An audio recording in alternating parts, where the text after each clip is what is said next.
Imagine spending months to train for a lifelong dream, running the Boston Marathon. You get a coach, you stick to your training plan, you register to run, get a bib, start the race, only to be forcefully pulled to the side by your shirt and get yelled at to get the hell out of the race, just because you're a woman. Well, that's what happened to Kathrine Switzer in the 1967 Boston Marathon. Kathrine Switzer was born in 1947 in Hamburg, Germany. Her family returned to the States in 1949, where she grew. She studied journalism and English literature at Syracuse University in 1967 and proceeded to earn a bachelor's and even a master's degree in the following years. In 1967, Kathrine wanted to run with the men's cross-country team at her university. She had to seek permission for this, however, and it was eventually granted. She then began training with her coach, Arnie Briggs. Whilst on the cross-country team, Kathrine shared with Arnie that she would like to run in the Boston Marathon. Arnie believed that no woman can run the Boston Marathon because it's too far for a fragile woman, and besides, no woman has run it before.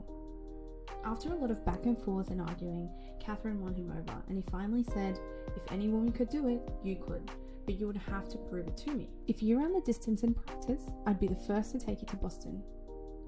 3 weeks before the marathon, Arnie and Kathrine ran their 26-mile trail, which is 42 kilometers, and it went amazingly, even felt too easy for Kathrine.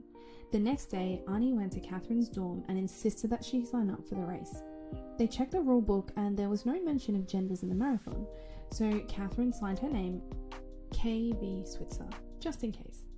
2 weeks later, her athlete boyfriend Tom announced he'd run the marathon too, because if a girl can run the marathon, surely he could too.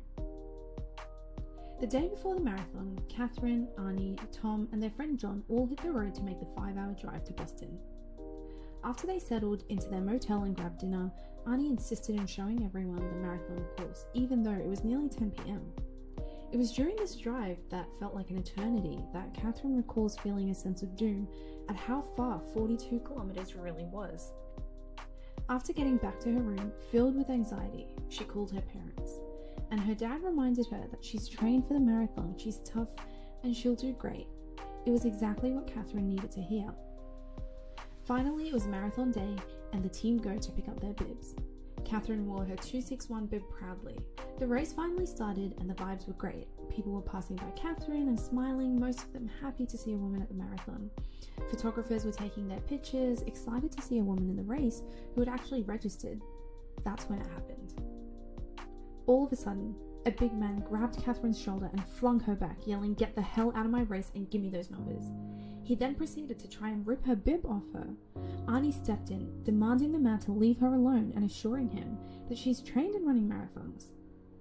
Whilst Kathrine was feeling frightened and unable to flee because she was held by this man, Tom suddenly stepped in and hit the angry man, Jock Semple, with his body. There was a loud thud. The angry man landed on the roadside, and Kathrine now felt terror. Scared that they had fatally injured the man, she looked toward Arnie, who also had that fear in his face. Arnie simply shouted, "Run like hell." The adrenaline kicked in, and they ran down the street as fast as they could. With all the commotion and fear, Kathrine considered quitting the race, but was then faced with the possibility that it may mean nobody would ever believe that women actually had the capability to run a marathon. Her fear turned to anger. Eventually, after running through pain, blisters, and Jock Semple trying to pull her off course, Kathrine Switzer completed the Boston Marathon.